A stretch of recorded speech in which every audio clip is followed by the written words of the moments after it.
O problema que destruiu shounens. LinkedIn trazendo aí um vídeo chocante sobre algum problema que destruiu shounens, né? Não sei qual é, mas deve ser alguma burrice dele, né? Óbvio, é padrão LinkedIn, vamos ver. Níveis de poder. Um dos, se não o maior Que problema dos shonens de batalha. Eu sou o Link e eu tenho um canal de anime, jovem. Falei que ele ia trazer burrice aí, ó. Já vem burrice aí, vai falar de power scaling. Tudo bom com vocês? Tenho certeza que se você é um enjoyer de anime de porrada em geral, você já deve ter visto essa discussão por aí, não é mesmo? Animes de shonen geralmente sempre possuem muitas discussões a Animes de shounen forte. respeito do seu nível e do seu escalamento de poder de forma geral, né? Que pra muitas pessoas que não acompanham esses animes tão de perto, não entendem muito bem porque as pessoas ficam sempre medindo a força dos personagens em histórias. É porque a fandom é burra, LinkedIn. É por isso que as pessoas ficam medindo, né? As pessoas geralmente são burras. Elas não sabem fazer nada além disso. Aí elas ficam nessa, né? De medir. É porque é aquilo, né? Você sempre quer ver quem tem o maior, né? Mas no final, LinkedIn, deixa eu explicar uma parada, LinkedIn. LinkedIn não entende essas porra. Tamanho não importa, LinkedIn. Tamanho não é documento. Tamanho não é documento. Ah, porque o meu é maior, o teu é menor, o meu é mais grosso. Né? Isso não importa, LinkedIn. Importa é como tu usa o pincel. Não adianta tu ter o melhor pincel do mundo e não saber pintar uma obra de arte, tá ligado? Tu pode ter um pincel merda e pintar uma belíssima obra de arte no final. Então, no final, é como usa, tá? Não o que tu tens. Que personagem é mais forte? Quem venceria quem numa porradaria sem perder a amizade? Para a maioria dos mangaka shonens, eu acho que isso daqui é uma coisa que já muitas pessoas conhecem. O meu é maior que o seu, Mitch? Ah, isso não é muito difícil, né, meu querido? Eu tenho um problema aí. Mas criar um sistema de poder que não se perca ou acabe ficando absurdo demais depois de alguns arcos é sim um dos maiores desafios e problemas dos mangás de Battle Shonen. Se a gente for pensar apenas de cabeça, eu já consigo pensar em dois animes antigos que foram bem populares na época e que eu já falei algumas vezes aqui no meu canal, Naruto e Dragon e que Ball. passaram por esse problema. São animes com propostas diferentes, mas os dois passaram por esse problema. Naruto Shippuden e Dragon Ball Z. Como eu falei pra vocês, são animes diferentes, então eles passaram por esse problema de jeitos diferentes também e de formas meio opostas. Onde o maior problema de Naruto Shippuden em específico foi o nível de energia dos personagens, enquanto que em Dragon Ball foi realmente o nível de poder mesmo. Caso você não tenha entendido, se segura nessa cadeira da aula de matemática de hoje, porque o professor Link vai explicar pra você. O sistema de poder de Naruto / Naruto Shippuden é extremamente... Eu não acho o sistema de poder de Naruto tão irreal, tá? Porque desde o início da obra, mais ou menos ali, já foi estabelecido quem era forte, né? Tinha lá, por exemplo, o Madara, ele era muito forte. O Hashirama era muito forte, né? O Itachi é muito forte. No final, de fato, esses personagens eram muito fortes. A única parada que descaralha no final de Naruto é a aparição da Kaguya, né? É a aparição da Kaguya. E é isso. Eu realmente, de coração, não acho que o sistema de poder de Naruto, né, o Power Scaling de Naruto, seja tão quebrado assim. Eu acho que o Power Scaling de Naruto tem lógica dentro daquele mundo. Claro, tem algumas ebulições, de fato. Mas não é tão fodido, não. E Dragon Ball também, de coração, quem implica com o Power Scaling de Dragon Ball é maluco, né? Porque, tipo, cara, Dragon Ball é isso, é porrada, porrada, porrada. O Saiyajin é uma raça de guerreiros que estão querendo cada vez mais ficar mais fortes. Então a lógica é aparecer inimigos mais fortes. Não tem, sabe? O que reclamar é assim e pronto, né?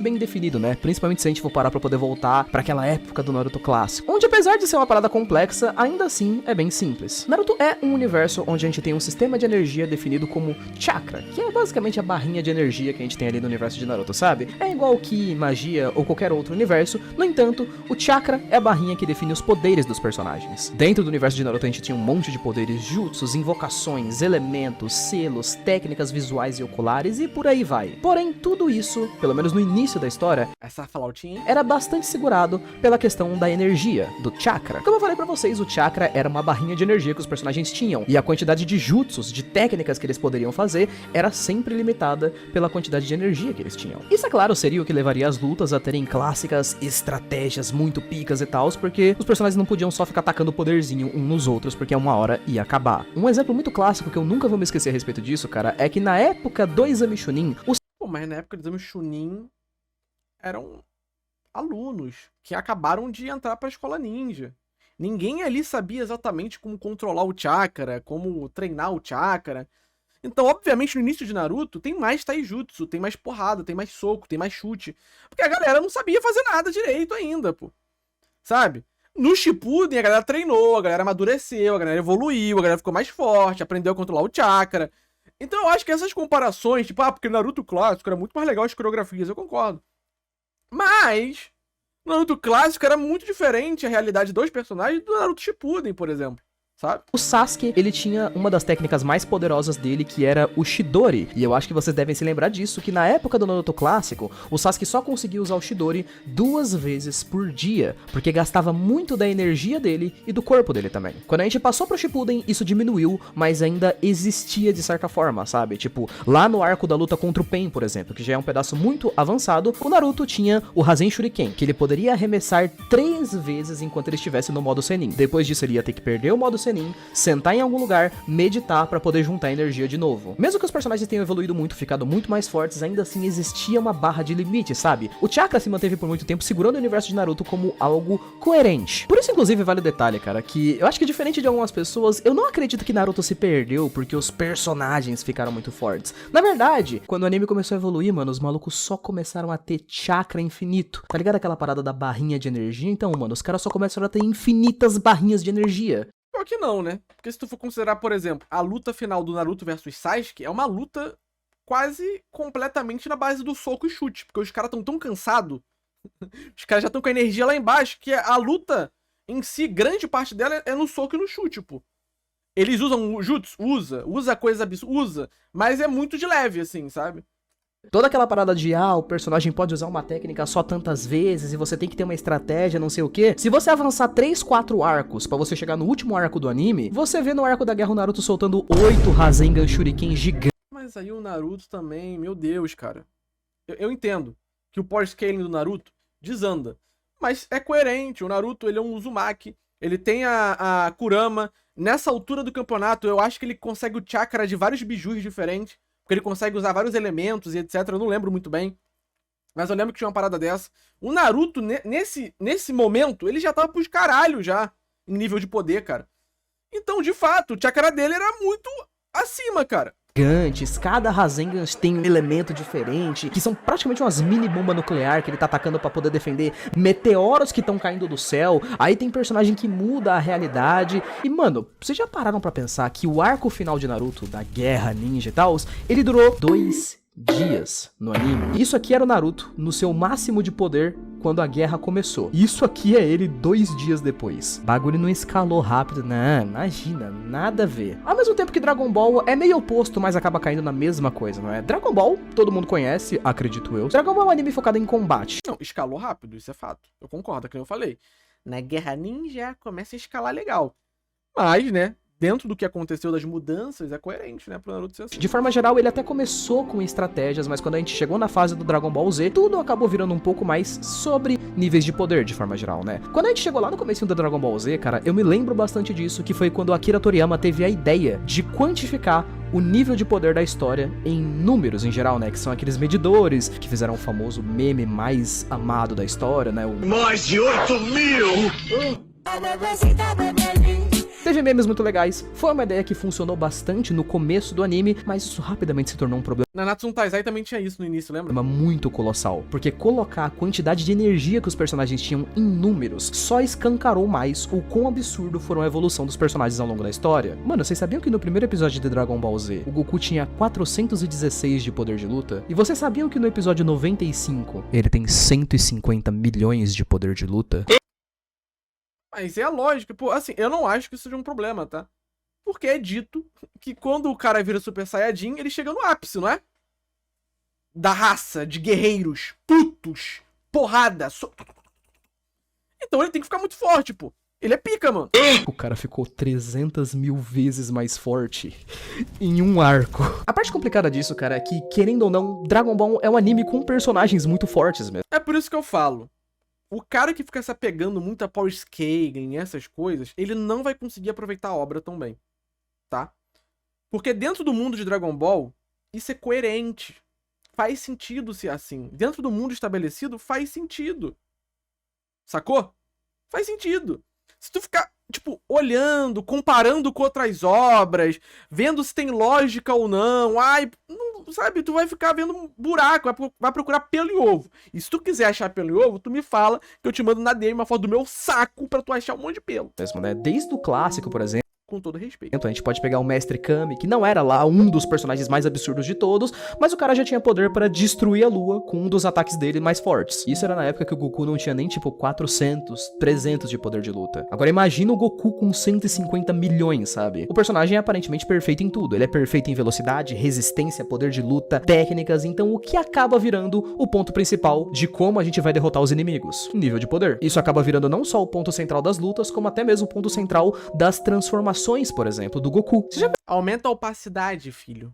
perceberam que as transformações do Goku, elas têm como único propósito deixar ele mais forte? Não Obrigado, Linkzinho. Você entendeu a ideia. tem nenhuma técnica secreta incrível que ele desbloqueia quando ele se transforma. Ou então ele não muda a forma de combate dele. Ele só fica mais forte, sabe? Super Saiyajin 1, por exemplo, é literalmente uma técnica que ele usa e ele fica 50 vezes mais forte. É só você imaginar que, tipo, o Goku normal te dando um soco, ele te daria 50 de dano no Minecraft. O Goku no Super Saiyajin 1, ele te daria 2.500 de dano com o mesmo soco. Eu poderia entrar no termo de que isso também influencia um pouco nos inimigos e tudo mais, mas acho que isso deixaria o vídeo um pouco grande demais. Porém, jovens, tendo falado sobre esses dois animes aqui, eu acho que a gente pode pensar a respeito disso e por causa disso mesmo eu acabei pensando e pesquisando um pouco sobre o sistema de poder, cara. Eu realmente comecei a pensar sobre quais sistemas em anime shonen as pessoas acreditam que foram os melhores, sabe? Os que menos se perderam e mais chegaram ali em um pódio interessante. Vou deixar essa pergunta pra vocês que estão assistindo aqui o vídeo agora. Qual sistema de poder você acha que é o mais interessante? E pra caso vocês queiram saber... Eu gosto de Hunter x Hunter. Eu gosto de Undead Unluck. Sistema de poder de Undead Unluck. Hunter x Hunter acho legal. Acho legal. Saber quais que são os meus sistemas de poder favoritos, eu diria que são os de One Piece, Jujutsu Kaisen Jujutsu Kaisen tem um sistema legal. Simples, mas legal. e de Chainsaw Man. Que, Chainsaw Man. se fosse pra poder resumir bastante Acho que Chainsaw Man é meio descaralhado, né? esses três sistemas de poder, Não é ruim, mas é descaralhado. eu diria que tem duas coisas neles que eu gosto bastante. O primeiro deles é que eles não têm energia como seu ponto principal da história, que eu acho O One Piece meio que tem, né? O Haki. que é uma coisa muito importante, e eu acho que é uma das razões pelas quais esses outros dois que eu citei se perderam muito O One Piece meio que tem, né? rápido. Jujutsu meio que tem também, né? E o segundo deles é que o ponto principal desses sistemas é a criatividade dos poderes. O sistema de One Piece, por exemplo, eu não vou falar do sistema de Haki, que eu não acho muito legal não vou mentir, mas sim do sistema de Akuma no Mi, por exemplo. O sistema de poder de One Piece não tem uma quantidade de energia que define o poder dos personagens. Na Tecnicamente tem, né? Porque o personagem precisa ter energia pra poder usar os poderes da Akuma no Mi, né? Senão o Lau ia ser invencível. verdade, não. As Akuma no Mi são literalmente frutas que dão poder. Tipo, Lau. Luffy foi lá, comeu uma mexerica e ganhou o poder de borracha. Agora, ele é feito de borracha. Então a única coisa que muda é a forma como ele luta. Quanto mais criativo ele for com o poder dele, melhor ele fica. Isso cria uma base muito interessante de estratégia para os poderes de One Piece, sabe? E é claro, a gente pode comparar isso com as transformações do Luffy, por exemplo. Lembra das transformações do Goku, que eu falei que só vão deixando ele mais forte? As do Luffy refletem muito mais um sistema de poder criativo. A segunda marcha do Luffy, por exemplo, que é feita para poder deixar ele mais rápido. A terceira marcha, que consegue alterar o tamanho e a quantidade de coisas que ele vai atingir no impacto de uma porrada. A quarta marcha, que literalmente faz ele virar uma mola gigante, onde ele usa os músculos dele. Ele consegue usar o impacto de mola para dar ataques com mais capacidade. Cada transformação muda a forma como o Luffy luta. E isso cria vilões muito interessantes também, como Doflamingo ou Katakuri, por exemplo, que são personagens com poderes improváveis, que eles só são fortes por conta do quão criativos eles são. Não, eu entendo a lógica do Linkzinho. Eu entendo a lógica dele. Mas ele deu uma viajada, né? Deu uma viajada legal. Com as suas próprias habilidades. Eu concordo. Tipo assim, o cara tem a fruta do mote e ele só é forte por causa do mote. Mas não é verdade. Porque na luta do Katakuri, o grande foco foi qual? O Haki de observação. O Haki de armamento. Né? Esse foi o grande foco do Neto, que o Luffy ele evolui o Haki de observação nessa luta. Contra o Doflamingo. Mesma parada. O Luffy tem que ter o Haki no corpo dele pra poder imbuir, virar o Gear 4, pra poder lutar. O Haki vira borracha, os caralho. Então mais ou menos, né? Isso é mais ou menos a mesma ideia de Jujutsu Kaisen, que eu poderia me propor aqui a explicar Jujutsu Kaisen, mas esse vídeo aqui ele tem que ter 10 minutos e não 35 horas de duração. Pode ter 35 horas. Tenta explicar pra mim como é que funciona o universo de Jujutsu Kaisen. No mínimo umas 3 formações científicas e uma faculdade, acho que vocês conseguem. E agora pra poder fechar, você paga pau de Chainsaw Man? Você paga pau sim. Porque dos 3 sistemas de poder, esse aqui é o meu favorito. Porque ele é muito simples, cara, e muito funcional apesar de ser simples. Nós sabemos que no mundo de Chainsaw, gente, de forma geral, nós temos os demônios. Eles são criaturas que são criadas pelo medo que as pessoas têm de uma certa coisa. Quanto maior o medo das pessoas for dessa coisa, mais fortes eles vão ser. É tipo você pensar que, sei lá, no Brasil, por exemplo, se tivesse um demônio do imposto de renda, ele ia ser muito forte. Faz mais piada, Linkers. Enquanto tiver no MBL, eu quero ver. Não tem uma quantificação exata de quanto poder um personagem tem. Eu acho que Chainsaw tem algumas habilidades que são completamente malucas, cara, e que você mal consegue explicar como que elas funcionam. As habilidades são realmente feitas pela criatividade do autor em relação ao nome daquela Pô, calma aí também. Não tem dificuldade pra explicar. Fez contrato com tal demônio, ganhou tal coisa. Não tem dificuldade. criatura, sabe? O demônio da escuridão, ele vai ter poderes que são relacionados à escuridão, de forma geral. O Power, que é o demônio do sangue, vai ter poderes relacionados a sangue. Quanto mais forte esse demônio for, mais absurdos os poderes dele vão ser. Vou usar a Máquina como um exemplo. Spoiler! Gente, vai ter spoiler! Vai ter. Vai ter spoiler. Fecha o olho. Muta o vídeo por 1 minuto. Tá acabando. Tá acabando o vídeo. Muta o vídeo aí por 1 minuto, vai. Muta a live aí por 1 minutinho, vai. Muta legal aí. Ah, porque é a Máquina, Link? Simples, porque ela é meu vilão favorito, ela é malvada e ela é gostosona. Que isso, LinkedIn. Pelo menos pelo que a gente sabe, a Máquina seria o demônio do controle. Os poderes dela são todos relacionados a controlar pessoas. Então se a gente for Ai, que medo de ser controlado por uma mulher bonita. pegar ela como um personagem que é bastante forte, a gente pode pegar um exemplo de poder dela como aquele pacto que ela tem com o primeiro-ministro do Japão, onde, tipo, o cara é ministro e ele governa o Japão. Ou seja, as pessoas do Japão, em teoria, para a Máquina seriam propriedade dele. Fazendo um pacto com esse primeiro-ministro, então toda vez que ela sofre uma ferida mortal ou ela morre, isso é transferido para uma pessoa do Japão. No caso, são 125 milhões de habitantes. Se uma pessoa quisesse matar a Máquina de uma forma normal, então, tipo, com um tiro na cabeça, ela ia ter que matar a Máquina 125 milhões de vezes. Mas por conta do sistema de poder ser extremamente abrangente e ter estratégias, isso não necessariamente teve que acontecer, sabe? O Denji, pra poder derrotar a Máquina, não teve que ficar 125 milhões de vezes mais. E é bom deixar claro que bumbumzão é esse, hein? Imenso, né? A mina sendo cortada ao meio por uma motosserra, mas a bunda tá em dia, né? O Fujimas é do caralho, mano. Matando a Máquina ou ficar 1 milhão de vezes mais forte. Não, ele utilizou uma estratégia que foi capaz de quebrar essa grande habilidade. Porque com o mundo tendo habilidades tão abrangentes assim, a estratégia acaba prevalecendo. Eu gosto muito quando isso acontece. Não é porque seu personagem é Note que ele não falou nada de Jujutsu, porque nem ele sabe qual que são os poderes de Jujutsu. Ele só citou aqui porque ele quis citar o mesmo. mais forte dos mais fortes de todos, que ele vai sempre ganhar. Se não tiver uma estratégia boa, não tem como ganhar todas as lutas, né? Satoru Gojo. Mas enfim, acho que é isso. Se você gostou do vídeo, não esquece de deixar um like aí embaixo, beleza? Obrigado por ter assistido, um beijo, abraço, valeu, falei, até mais. Ótimo vídeo do Linkzinho, tá? Um dos mais burros que eu já vi dele. Dito isso, ótimo vídeo, né? Adorei esse show de entretenimento. O cara é muito bom, mano, bizarro.